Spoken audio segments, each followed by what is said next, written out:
This is from a very special young lady in the audience, and she asked, how will you help our schools? Ambassador Cook. Hi, Harper. You know, I think number one is we spoke about relationships and working with the Department of Education and government, not just with the Congress, because relationships are working with whoever is the Secretary of Education at the time that we're elected is very important. And then partnering with those who work on our city and state levels is very important, because the education of New York State is really in the hands of the New York State Board of Education.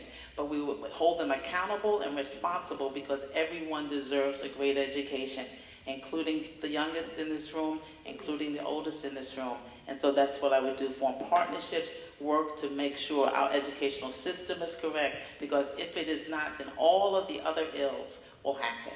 We'll then have more incarceration, then we'll have less people being able to graduate, less people being able to go to higher education. Those are the things that I would do.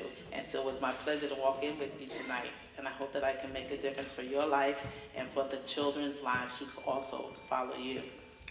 All right, Mr. Williams. More than 90% of the money towards education comes from state and local governments. And so if you want to make a profound difference, we really need to start there. But let me tell you what I would do on a national level. One of the things I would advocate for is making certain that we had universal after-school programs. We know for a fact that most kids get in trouble between the hours of 3 and 6 in the afternoon. And so what I would do is have after-school programs all across the city that hopefully can turn into a national model to focus on STEM, which is science, technology, engineering, the arts, and math. I think it's something that's extremely important. The other thing I would do is start educating people earlier. I would use one of the most underutilized resources, our public library system, because poor people disproportionately spend a huge amount of money, 20 to 25% on childcare. It's an underutilized resource. Why don't we start educating kids in 2 and 3 years old so they can start doing their ABCs, their alphabets, their colors, all the things they should know that they don't know. And because right now those kids are being penalized because their parents are working 2 or 3 jobs and because they're poor. People should not be penalized in America for being poor. We have an obligation to educate those children. We need to do it because it's a national security issue. All right, Assemblyman. As a former school teacher, I've spent most of my life advocating for public education. I helped convince Bill Clinton to invest in creating 5,000 dual language schools across the country, many of which came to New York City to help create a multilingual, multicultural workforce to be competitive as a country. I believe that the greatest problems we have here in New York City and across the country is that education has been disconnected from the parents who send the kids to school, from early years all the way up, and also disconnected the schools are disconnected from the myriad of institutions and services that we have to support families. The one thing I would look to aggressively enforce and get states to give attention from the federal level is to bring parents to be true partners, and also communities around the school to help educate our children. It takes a village. All right, Mr. Wright, Assemblyman Wright. Yeah, I mean, that's a very broad question, what we do to help our schools, and certainly it's probably the most fundamental and bedrock issue that we have here that affects all of us.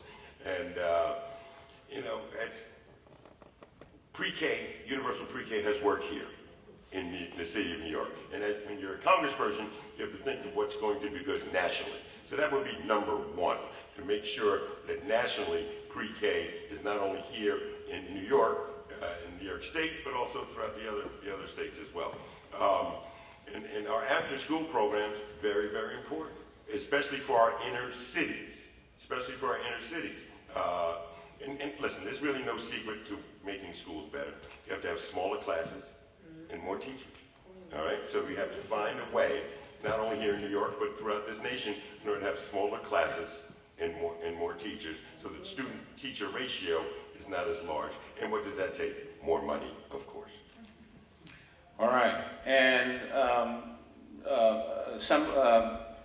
Mr. Powell, I'm sorry. Yes, funding obviously is critical. That's why I'm proud that I fought tooth and nail with then apparent leader Robert Jackson, eventually a councilman, in the Campaign for Fiscal Equity lawsuit. Unfortunately, we had a governor back then, George Pataki, who fought us for 11 years with an Atlanta-based law firm against the equal funding of New York City schools. We won that lawsuit, but he was still the governor, so we had to wait until Elliot Spitzer was elected, and then quickly after that, Governor Dave Patterson. But still to this day, CFE lawsuit has not been completely implemented. And also, I hope the young lady that doesn't get too upset with me, but I believe we need a longer school year as well. We have lost our edge in this world. We are in the 20s and the 30s when it comes to math and science levels. And Japan, for example, has an all-year-round school year. I'm not advocating for an all-year-round, but I do believe we need a longer school year and a longer school day so that we can give our kids the knowledge, the resources, and work with them. And education also begins very early. We can't wait till they're in first grade or even kindergarten to start. We need more Head Start programs. My father was a big advocate of Head Start and a firm believer in that, and used his power and his influence to fund a lot of these Head Start programs. We need to get back to doing more of that so that our kids at 2 years old can begin to learn. Ms. Gallagher? Adam referred to the Campaign for Fiscal Equity lawsuit, which was ruled in state court that the state of New York owes billions of dollars to the city schools. And you know what? They haven't paid. It's like a blot on the governor's record. The last payment on this deal was Elliot Spitzer. That's who paid. So when we talk about the education of our students, it's about resources. And you know who's denied us resources? It's the state of New York. Okay, so as a federal congressman, the thing that I believe might be required is to get involved in a federal lawsuit to seek an injunction to force the governor and the legislature to pay the money that's owed. It's millions, multi-millions of dollars are owed to District 6 and in the Bronx too. It's money and resources that we need, and we should get them. It should be paid to the schools.